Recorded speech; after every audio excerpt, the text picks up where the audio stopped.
جو متقی ہو، جو سچ بولتا ہو، جو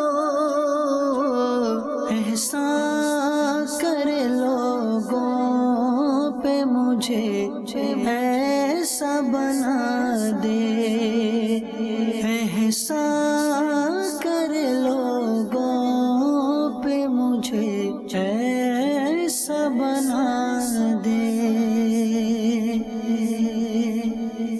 الحمدللہ رب العالمین والصلاة والسلام علی سید المرسلین، اما بعد فاعوذ باللہ من الشیطان الرجیم، بسم اللہ الرحمن الرحیم۔ الصلاة والسلام علیک یا رسول اللہ، الصلاة والسلام علیک یا حبیب اللہ، الصلاة والسلام علیک یا نبی اللہ وعلی آلک وصحابک یا نور اللہ۔ مدنی چینل کے ناظرین، ہمارا یہ سلسلہ خصوصی طور پر تجارت کے معاملات اور مسائل سے ریلیٹڈ ہے، اور یہ بالخصوص ہمارے تاجر اسلامی بھائی اور بالعموم جو بھی کسب معاش کرتا ہے، پیسوں کی، کاروبار، نوٹوں کی اور مال و دولت کی لین دین کرتا ہے، تو اس کے جو معاملات ہوتے ہیں، جو بھی اشکالات، بعض اوقات سوالات ذہن میں پیدا ہو رہے ہوتے ہیں، اور ان کے جوابات قرآن و حدیث کی روشنی میں مطلوب ہوتے ہیں، چاہیے ہوتے ہیں، کسی سے پوچھنا چاہتے ہیں، تو انشاءاللہ عز و جل اس سلسلے میں اس کے جوابات دیے جاتے ہیں۔ ہمارے ساتھ موجود ہیں حسب معمول مفتی علی اصغر اتاری مدنی مدظر اللہ العالی۔ آپ کے سوالات انشاءاللہ مفتی صاحب کی بارگاہ میں رکھیں گے اور مفتی صاحب سے اس پہ شرعی رہنمائی لینے کی عرض کریں گے، مفتی صاحب دیں گے شرعی رہنمائی۔ پہلے درود پاک کی فضیلت شامل کرتے ہیں اور ایک کال کے ساتھ ہی مفتی صاحب کی بارگاہ میں حاضر ہوں گے۔ حضرت سیدنا ابو طلحہ رضی اللہ تعالی عنہ سے روایت ہے کہ نبی کریم صلی اللہ علیہ وسلم ایک دن تشریف لائے، آپ علیہ الصلوۃ والسلام کے چہرہ انور پر خوشی کے آثار تھے۔ فرمایا میرے پاس جبریل امین علیہ السلام آئے اور عرض کی، آپ علیہ الصلوۃ والسلام کا رب عز و جل فرماتا ہے، اے محمد صلی اللہ تعالی علیہ وسلم، کیا تم اس بات پر راضی نہیں کہ تمہارا کوئی امتی تم پر ایک بار درود بھیجے تو میں یعنی اللہ رب العزت اس پر 10 رحمتیں نازل فرماؤں، اور آپ کا کوئی امتی آپ پر ایک مرتبہ سلام بھیجے تو میں اس پر 10 سلام بھیجوں۔ صلو علی الحبیب صلی اللہ تعالی علی محمد صلی اللہ تعالی علیہ وسلم۔ بڑھتے ہیں آپ کی کالز کی طرف۔ جی، مطلب میں نے ₹1,00,000 ادھار دیا ہوا ہے، تو وہ مجھے ہے نا ₹3,000 مہینہ دیتی ہے، تو یہ سود تو نہیں ہوگی ہے؟ ٹھیک ہے جی، بڑا مختصر سا سوال کیا آپ نے۔ جی مفتی صاحب۔ الحمدللہ رب العالمین والصلاة والسلام علی سید الانبیاء والمرسلین، اما بعد فاعوذ باللہ من الشیطان الرجیم، بسم اللہ الرحمن الرحیم۔ جو سوال ہمارے سائل نے پوچھا ہے اس کا جواب یہ ہے کہ ان کی جو انہوں نے صورت بیان کی ہے جی اس میں نفع فکس کیا گیا ہے، جی اور جب نفع فکس کر دیا گیا ہو تو پھر وہ تجارت نہیں ہوتی، وہ سودی موڈ پر کام ہوتا ہے۔ ٹھیک ہے، تو جو انہوں نے صورت بیان کی ہے اس کے مطابق ان کا لین دین کرنا، اس کام کو لے کر چلنا، جاری رکھنا یہ جائز نہیں ہے، اس کی آمدنی بھی حلال نہیں ہوگی۔ ٹھیک ہے مفتی صاحب، انہیں فوری طور پہ کرنا کیا چاہیے؟ فوری طور پر اس کام کو کلوز کریں، ٹھیک ہے، نمبر 1۔ نمبر 2، جو نفع حاصل کیا اب تک اس موڈ پر چلتے ہوئے، اس طریقہ کار پر چلتے ہوئے، اس نفع کو بغیر ثواب کی نیت کے صدقہ کریں، ٹھیک ہے، اور آئندہ نہ کرنے کا عزم کریں اور سچی توبہ کریں۔ ٹھیک ہے، اگلی کال دیجیے۔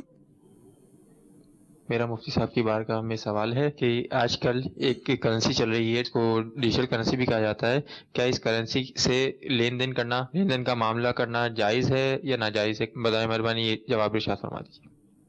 ٹھیک ہے جی، ڈیجیٹل کرنسی یا کرپٹو کرنسی اور بھی اس کے بہت سارے نام سامنے آئے ہیں۔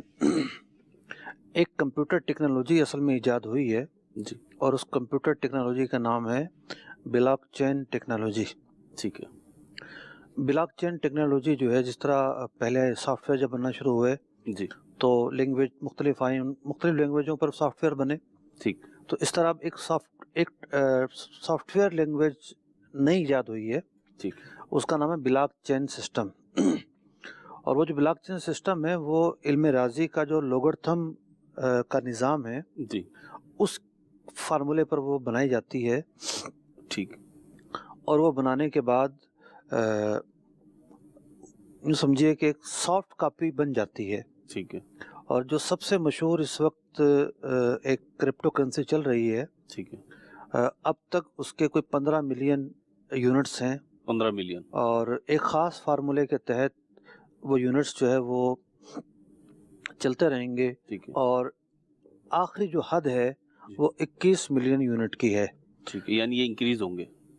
21 मिलियन के बाद नहीं होंगे। ठीक है जो सबसे मशहूर इस वक्त करेंसी चल रही है, जी। मैं उसका अर्ज कर रहा हूँ। ठीक है कुछ और करेंसी के बारे में पता चला कि उसमें ऐसा नहीं है, ठीक है और इसीलिए उसमें कुछ सिक्योरिटी भी शायद नहीं होगी। ठीक है तो देखें, एक बात तो क्लियर है कि ये जो डिजिटल जिसको करेंसी कहा जा रहा है, जी। ये करेंसी तो नहीं है, ठीक है, इसका खारिज में कोई वजूद नहीं है। ये करेंसी नहीं है। ठीक है, करेंसी नहीं है।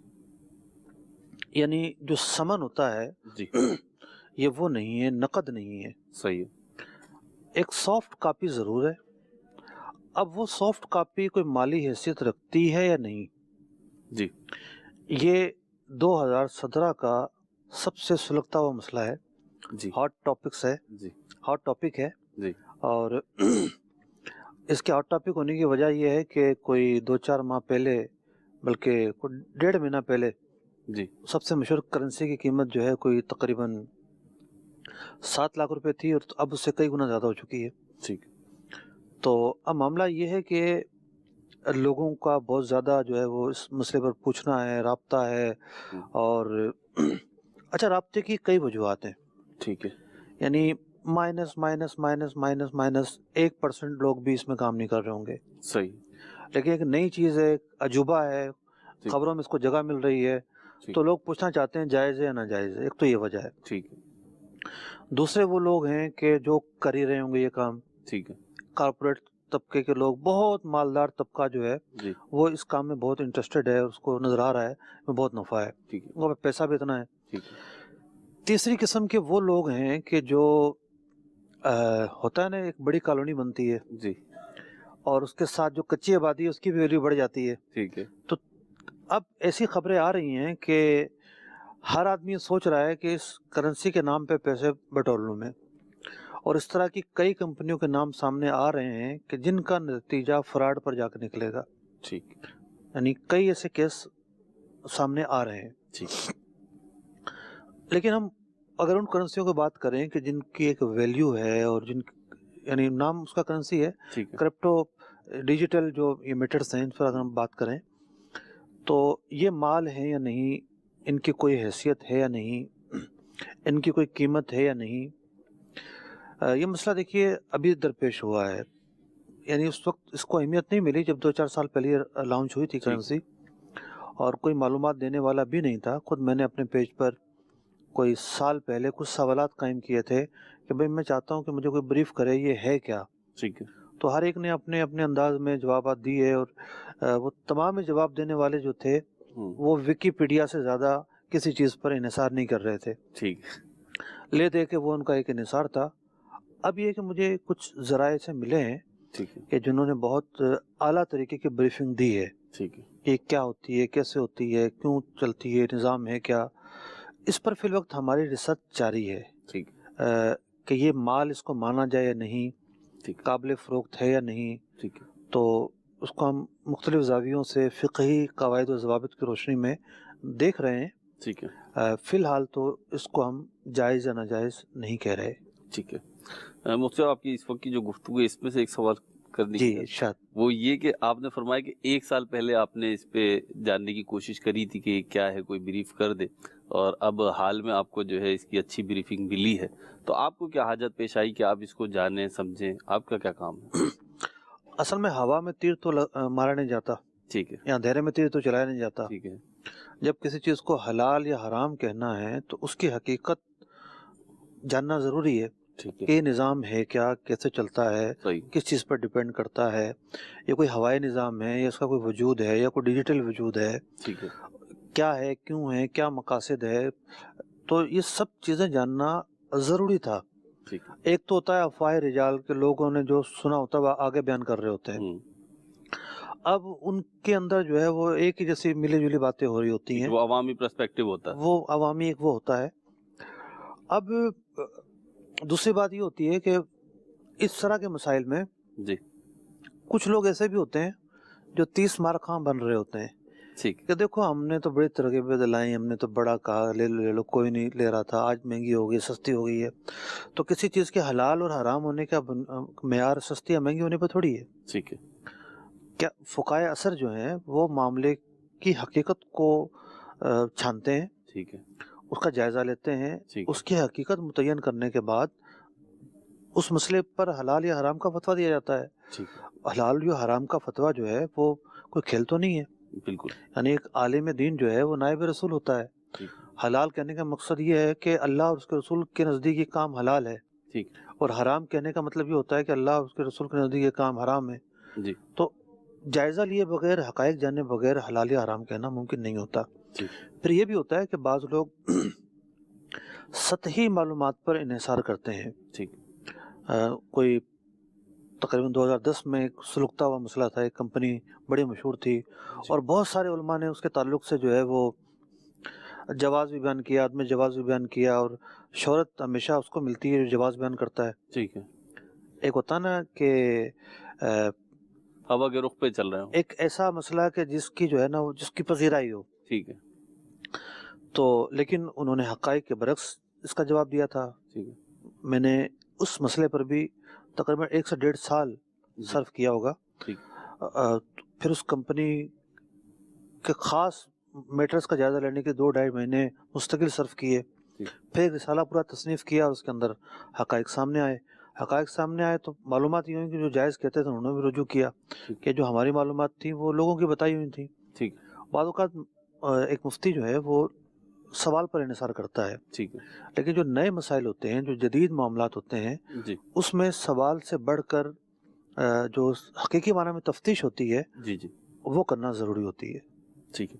مدنی چینل کے ناظرین, یہی مدنی پھول میں چاہ رہا تھا کہ آپ تک پہنچے کہ علماء محتاط جو ہوتے ہیں, محتاط مفتیان کرام جو ہوتے ہیں, ان کا طرز عمل یہی ہوتا ہے کہ جب بالخصوص کوئی نیا معاملہ آتا ہے تو اس کی پوری تحقیق و جانکاری کی جائے اور اس کے بعد کوئی حکم شرعی بیان کیا جائے.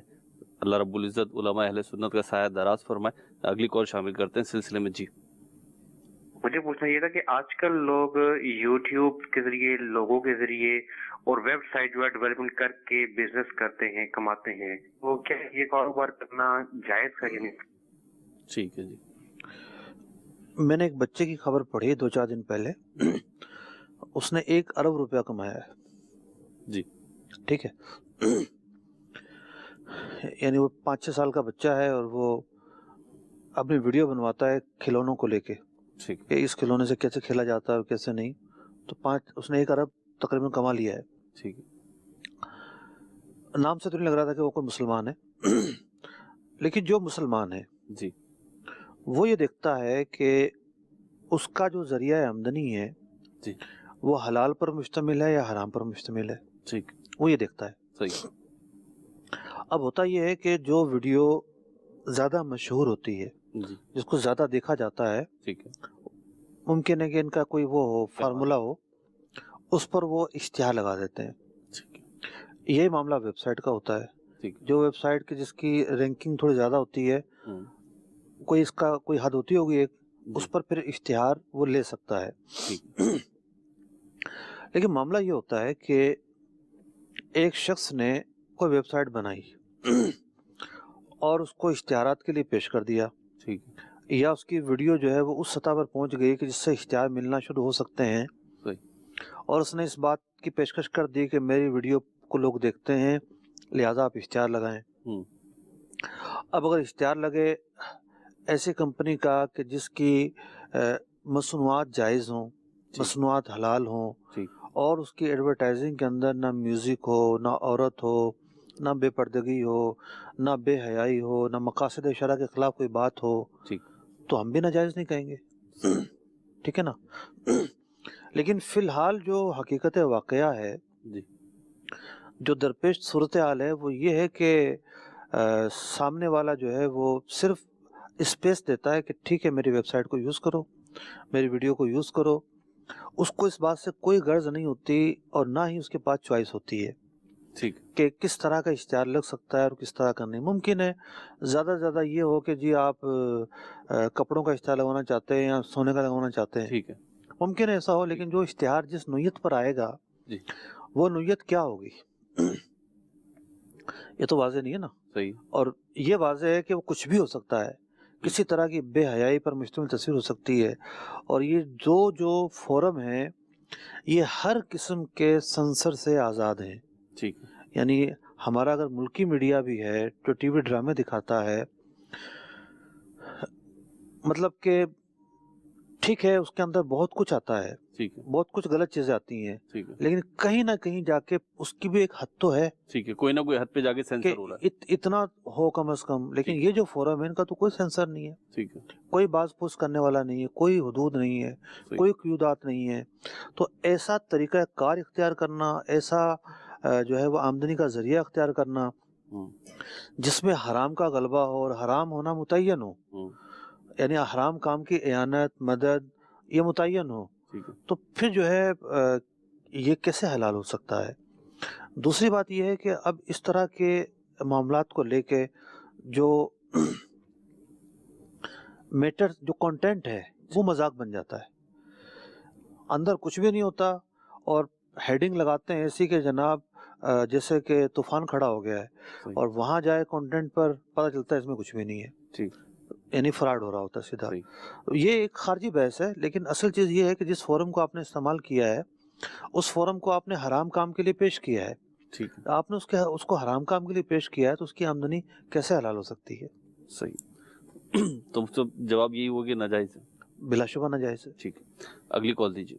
मेरा मुफ्ती साहब से सवाल ये है कि अगर एक गवर्नमेंट मुलाजम किसी दूसरे शहर में सरकारी दौरे पर जाता है तो उसके बदले में गवर्नमेंट हमें टीएडीए देती है, तो उसका मखसूस रेट होते हैं कि आप अगर एक रात होटल में ठहरते हैं तो उसके बदले आपको इतने पैसे मिलेंगे। मिसाल के तौर पर अगर हमें होटल में ठहरने का 1500 अलाउ है कि मैं 1500 तक हासिल कर सकता हूँ, तो जबकि मैं जिस होटल में ठहर रहा हूँ वहाँ पर मेरा 1500 खर्चा नहीं हुआ, वहाँ पर मैं 1000 में स्टे कर लेता हूँ, यानी मैं कम पैसों वाले होटल में स्टे करता हूँ। और उसके अलावा मेरे खाने व पीने के मामलात हैं वो भी मैं उसी में से ही मैनेज कर लेता हूँ। तो क्या मैं वापस आकर 1500 जो मेरी लिमिट गवर्नमेंट ने मुकर्रर की है उसके मुताबिक मैं पैसे ले सकता हूँ या नहीं ले सकता? ठीक है जी। देखें इस मसले के अंदर आपकी कंपनी का जो कानून है वो क्या है, डिपेंड करता है इस बात पर। अगर आपकी कंपनी ये कहती है कि जनाब आपको हम सहूलत दे रहे हैं 1500 तक खर्चा कर लीजिएगा, तो आपको एक एक रुपये का हिसाब देना पड़ेगा, जितना खर्चा किया उसका आप हिसाब देंगे। अगर वो ये कहती है कि ये 1500 रुपये आपके, आप जो है वो झोपड़ी में रहें या होटल में रहें या 4 स्टार में रहें या 5 स्टार में रहें, वो आपका मैटर है। ना हम वापस लेंगे पैसे और ना हम ज़्यादा देंगे। तो फिर जो है ना इसको टीएडीए का नाम देंगे और एक अलाउंस का नाम देंगे जो एक नाकाबिले वापसी रकम के तौर पर दी गई है। ठीक तो ये दो सूरतें बनी है, सरकारी महकमा हो या प्राइवेट महकमे हो, वो अपने ये पैसे जो है ना किस तौर पर देते हैं, उनका उर्फ क्या है, उनके जहनों में क्या बात है, उनके कायदे कानून क्या हैं, ये दो सूरतें बन सकती हैं। तो आप मालूम करें उन दोनों सूरतों में से जो सूरत पाई जाती है दोनों का हुक्म मैंने बयान कर दिया है। ठीक, अगली कॉल दीजिए। मेरा सवाल यह है कि बैंक से जो फूड हमें मिलता है वो हम लेके किसी गरीब को दे सकते हैं? ठीक है। देखिए ये सवाल तो दूसरे मरहले का है। पहला मरहला तो ये है कि बैंक में सूदी अकाउंट खुलवाना जायज़ ही नहीं है। आपको फौरी तौर पर सूदी अकाउंट ख़त्म करना होगा, क्योंकि तौबा की जो शराइत है, गुनाह से तौबा की जाती है, उसकी शर्त ये है कि तौबा उसी सूरत में मकबूल है और कबूल है कि जब गुनाह को तर्क कर दिया जाए। अगर शख्स गुनाह को जारी रखे हुए है तो उसकी तौबा कबूल नहीं होती, वो तौबा की उसकी कोई वैल्यू नहीं है। ठीक है। गुनाह को तर्क उसी सूरत में करना पाया जाएगा कि जब आप उस चीज़ से किनारा कशी इख्तियार करेंगे, उस अकाउंट को ख़त्म कर देंगे। ठीक। बहुत सारे लोग ये समझते हैं कि जी हम तो खुद खर्च नहीं कर रहे होते, अकाउंट है खुल गया, जैसे भी था सैलरी अकाउंट था या जैसे भी था, चलो ठीक है हम पैसे इस्तेमाल नहीं करते, लेकिन वो जो एक गुनाह है वो तो कर रहे हैं ना, موت کسی وقت بھی آ سکتی ہے. پتہ چلا کہ آپ کا انتقال ہوا اور آپ کا سودی کھاتا چل رہا ہے اور آپ کے مرنے کے بعد بھی چل رہا ہے. ایسا ہوتا ہے کہ مرنے کے بعد بھی اس میں پیسے جمع ہو رہے ہوتے ہیں. تو پہلا مرحلہ تو یہ ہے کہ اس اکاؤنٹ سے آپ بری ذمہ ہوں، اس کو ختم کریں اور کرنٹ اکاؤنٹ آپ کھولیں. اور دوسرا مرحلہ یہ بات کہ جو نفع حاصل ہو چکا اب تک اس کا کیا کیا جائے. تو اس کو بغیر ثواب کی نیت کے مستحقین زکوٰۃ پر صدقہ کرنا ہوگا. مستحقین زکوٰۃ سے مراد یہ ہے کہ وہ لوگ جن کو زکوٰۃ دینا جائز ہے، صرف اور صرف ایسے لوگوں کو یہ رقم دی جائے گی اور ثواب کی نیت نہیں رکھی جائے گی. اس کی وجہ یہ ہے کہ یہ حرام مال ہے اور حرام مال پر ثواب کی نیت کیسے رکھی جا سکتی ہے. اللہ تبارک و تعالیٰ تو پاک ہے، پاک اموال کو قبول فرماتا ہے. اس رقم سے تو ہم اپنی جان چھڑا رہے ہیں توبہ کرتے ہوئے کہ یہ رقم ہمارے لیے تو حلال نہیں ہے، اب اس کو ضائع کرنے سے تو رہے. چلے مستحقین زکوٰۃ جو ہے کم از کم یہ رقم ان تک پہنچ جائے اور ہمارے گناہوں کا جو بری ذمہ ہونا ہے گناہوں سے وہ معاملہ پائے تکمیل تک پہنچے اور اس رقم سے ہم چھٹکارا حاصل کریں. تو یہ اس رقم کا مصرف ہے، لیکن سب سے پہلا مرحلہ ہے اکاؤنٹ کو بند کروانا. ٹھیک ہے، تفصیلی جواب آپ نے سماعت کیا. اللہ تعالیٰ ہمیں توفیق عطا فرمائے عمل کرنے کی. اگلی کال دیجیے. سگے عطار غلام یاسین عطاری، ہند گجرات کے شہر بڑودہ سے عرض کر رہا ہوں. ماشاءاللہ سلسلہ احکام تجارت بہت پیارا ہے. مفتی صاحب کی بارگاہ میں سوال یہ ہے کہ اگر بائع اپنی کوئی شے خریدار کو بغیر نقصان بیان کیے فروخت کر دے اس وقت، اس لیے کہ اگر ابھی بتا دیا تو وہ شے خریدی نہیں جائے گی، تو بعد میں جب اس سے دوبارہ ملاقات ہوگی تو اس کو وہ چیز جو ہے چینج کر دے دیں گے، تو آیا اس طریقے سے یہ بے کرنا جائز ہے یا نہیں؟ ٹھیک ہے جی. گاہک کو بغیر نقص بتائے شے دے دیے. اگر تو دکاندار کو معلوم ہی نہیں تھا، جی ہوتا ہے نا بعض اوقات ڈبہ پیک رکھی ہوئی ہے اور اندر دکاندار کو بھی اندازہ نہیں ہوتا، کمپنی سے پیک ہو کر آتی ہے اور کچھ نہ کچھ امکانات ہوتے ہیں کہ ہو سکتا ہے ٹوٹ پھوٹ گئی ہے، ہو سکتا ہے کچھ اور ہو گیا ہو. تو اولاً تو گاہک کی ذمہ داری ہے کہ وہ چیک کر کے لے کر جائے. ٹھیک ہے. اور ایسا تھا کہ دکاندار کو بھی نہیں معلوم تھا، اس نے دے دی تو ٹھیک ہے، واپس وہ آئے گی، یقینی طور پر واپس آئے گی. گاہک کا یہ حق ہے کہ وہ جب چیز ڈبہ کھولا اور خراب نکلی واپس لے کر آئے. لیکن اگر دکاندار کو معلوم ہے اور وہ جان بوجھ کر اس کا عیب ظاہر نہیں کر رہا تو یہ دھوکہ دینے کی ایک صورت ہے اور سامنے والے کو ضرر پہنچتا ہے. واپس لے کر آنا کوئی آسان تھوڑی ہے. واپس لانے کے لیے سو مشقتیں کرنا پڑیں گی، پیسہ خرچ کرنا پڑے گا، ٹائم نکالنا پڑے گا.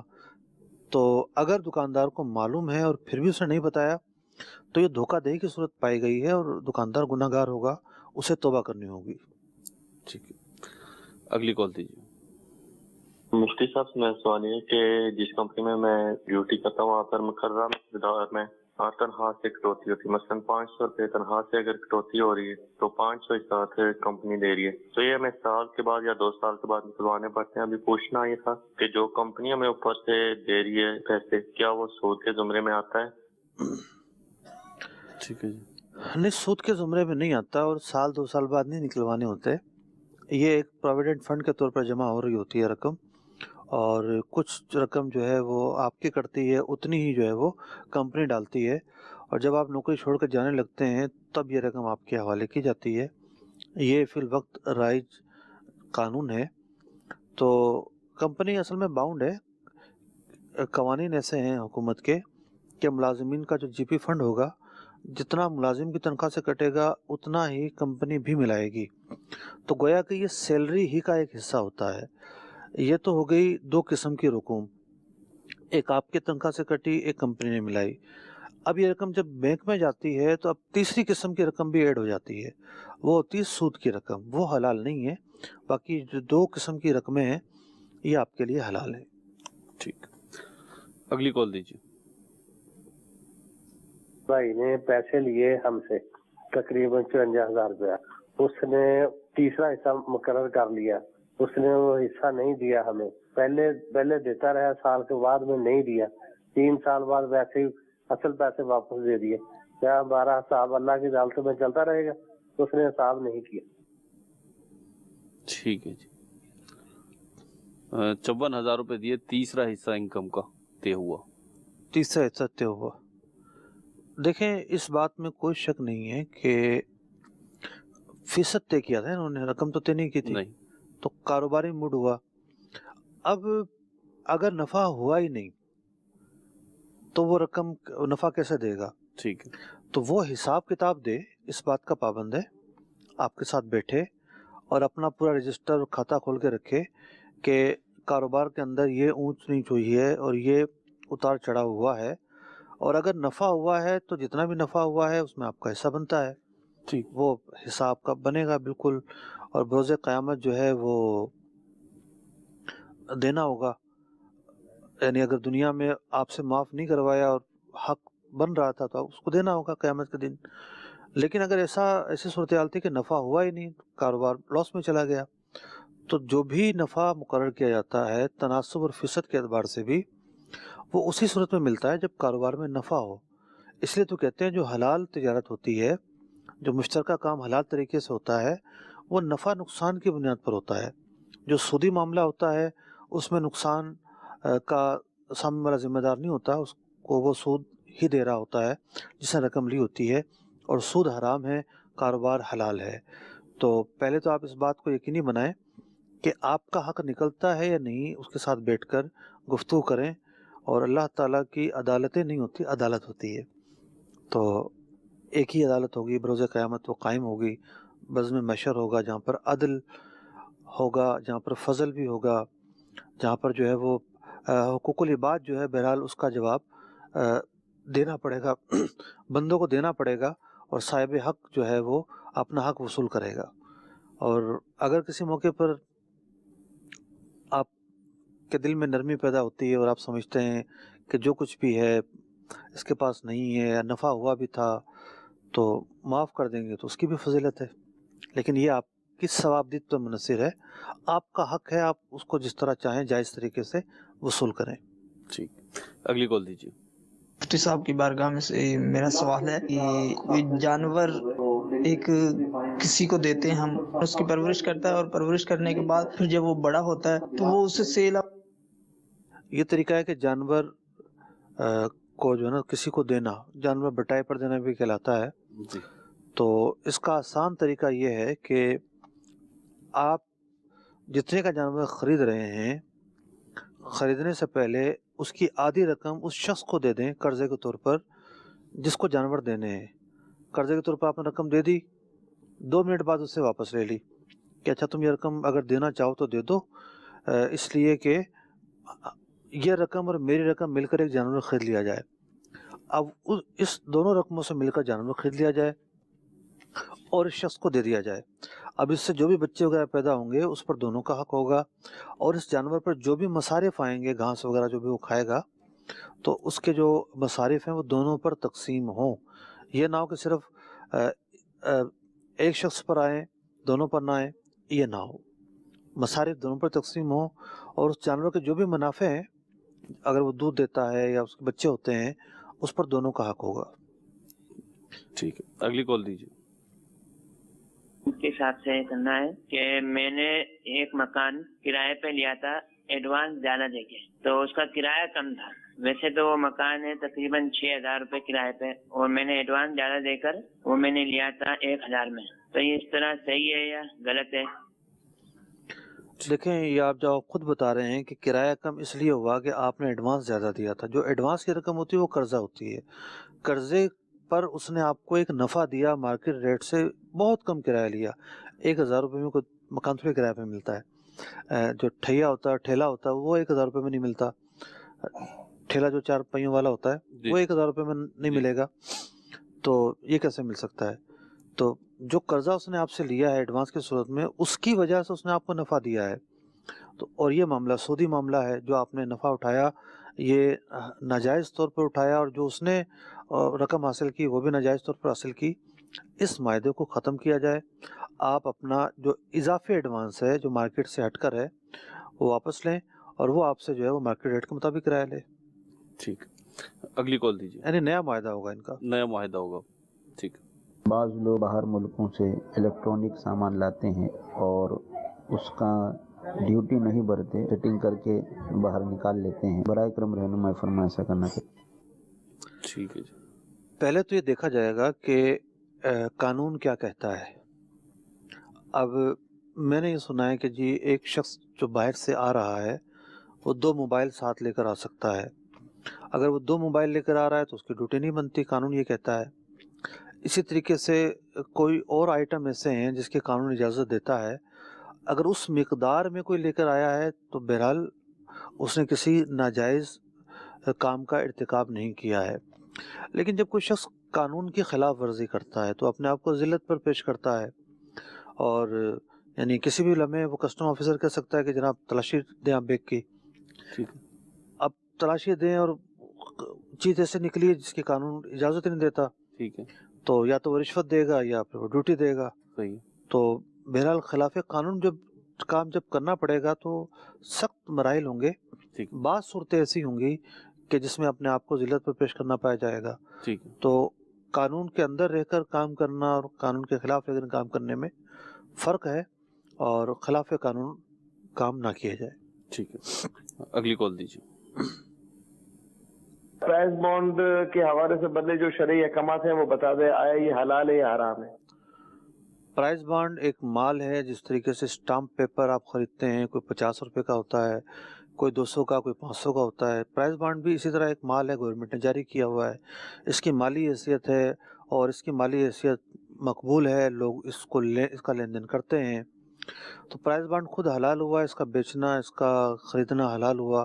اگر اس پر نفع نکل آتا ہے تو وہ نفع اور پرائز اور انعام جو ہے وہ بھی حلال ہے. لیکن حال ہی میں جو پریمیم پرائز بانڈ نکالا گیا ہے یا پریمیم بانڈ نکالا گیا ہے وہ خالصتاً سودی نظام کے اوپر ہے، وہ حلال نہیں ہے. ٹھیک، نہ ہی اس کا نفع حلال ہوگا، اس پریمیم بانڈ کا. ہاں بالکل. ٹھیک ہے، اگلی کال دیجیے. کام تجارت میں میرا سوال یہ ہے کہ ایک چیز قبضے میں ہے ہی نہیں اور آگے ڈیل کر لینا، سودا کر لینا، تو کیا اس طرح کرنا جائز ہے؟ ٹھیک ہے جی. دیکھیں، جب سودا ہو رہا ہوتا ہے تو وہ مال کوئی اپنے بغل میں لے کر نہیں جاتا. پہلے تو جو نا سوال کے اندر جو ابہام تھا وہ میں دور کر دوں کہ سودا کرتے وقت مال پاس ہونا ضروری نہیں ہے. ٹھیک. مثال کے طور پر آپ نے کوئی مال خریدا، ٹھیک ہے، خریدنے کے بعد آپ نے ایک دفعہ قبضہ کر لیا، ٹھیک ہے، وہ بے شک آپ کے گودام میں رکھا ہوا ہے یا آپ نے کسی کے پاس رکھوایا ہوا ہے، ٹھیک ہے، آپ کا ایک دفعہ اس پر قبضہ ثابت ہو گیا، ٹھیک ہے، تو آپ آگے خریداری کر سکتے ہیں، اس مال کو بیچ سکتے ہیں. وقت خریداری آپ کے پاس ہونا ضروری نہیں ہے، ٹھیک ہے، لیکن اس مال پر خریداری سے پہلے آپ کا قبضہ ثابت ہو چکا ہو، یہ ضروری ہے. ٹھیک، اگلی کال دیجیے. حضور محمد انور اتاری، پنجاب کے شہر بورے والا. سوال یہ ہے کہ ایک اسلامی بھائی پر ہے قرض، اور جن کا قرضہ دینا ہے وہ فوت ہو گئے ہیں، ان کے خاندان میں سے بھی کوئی نہیں ہے. اب وہ قرض ادا کرنا چاہتے ہیں تو اس کی کیا صورت ہوگی، وہ کیسے ادا کریں گے؟ ٹھیک ہے جی. اصل میں جو ورثہ بنتے ہیں، کیونکہ جب کسی شخص کا انتقال ہو جاتا ہے تو اس کا جو مال ہے وہ ترکے میں چلا جاتا ہے. ٹھیک ہے. تو جو ان کے پاس قرضہ تھا وہ مال بھی اب ورثہ کا ہو گیا، میت کا اب نہیں رہا. ٹھیک. صرف خاندان پر ہی جو ہے وہ مشتمل نہیں ہوتا. ترکے کی جو اہلیت ہوتی ہے، ترکہ جو لینے والے ہوتے ہیں صرف خاندان کے لوگ ہی نہیں ہوتے. بھی خاندان کس کو کہا جاتا ہے کہ بیٹا بیٹی ہوں، پوتا پوتی ہوں، نواسے ہوں، یہ خاندان کہا جاتا ہے. لیکن جو ترکے کے مستحقین ہیں ان کا دائرہ بہت وسیع ہے. ٹھیک ہے. پہلے مرحلے پر اصحاب فرائض ہیں. اصحاب فرائض کے اندر زیادہ تر وہی رشتہ دار ہیں جن کو ہم خاندان کہتے ہیں. ٹھیک ہے. دوسرے مرحلے پر اسبات ہیں. ٹھیک ہے. اسبات کے اندر جو ہے نا وہ چچا بھی آ جائیں گے، چچاؤں کے بیٹے بھی آ جائیں گے، ان کی اولادیں بھی آ جائیں گی. تیسرے مرحلے پر ذوی الارحام ہیں اور بہت دور کے رشتہ دار آ جائیں گے. تو آپ سب سے پہلے تو جائیں کسی مفتی کے پاس اور جا کر کہیں کہ کچھ پیسے ہیں جس کا ترکہ بنانا ہے، اور پوچھے کون کون سے رشتہ دار زندہ ہیں، تو پھر آپ گنوانا شروع کریں. تو اگر یہ ثابت ہو جاتا ہے کہ اصحاب فرائض میں سے بھی کوئی نہیں ہے، اسبات میں سے بھی کوئی نہیں ہے، ذوی الارحام میں سے بھی کوئی نہیں ہے، تو پھر وہ مرحلہ آئے گا جو آخری مرحلہ کہلاتا ہے کہ یہ رقم جو ہے وہ بیت المال کی طرف جائے گی، یا جو بر کے کام ہیں اس کی طرف جائے گی، نیکی کے کام جو اس کی طرف جائے گی. لیکن اس سے پہلے تحقیق کرنا ضروری ہے اور یہ سمجھنا ضروری ہے کہ किस रिश्तेदार को आपने तलाश करना है। अगर आपको पता ही नहीं होगा कि फलां रिश्तेदार इसका मुस्तहिक है, तो आपने अगर ये मुस्तहिक ज़कात को रकम दे दी तो आप तो बरी ज़िम्मा नहीं होंगे।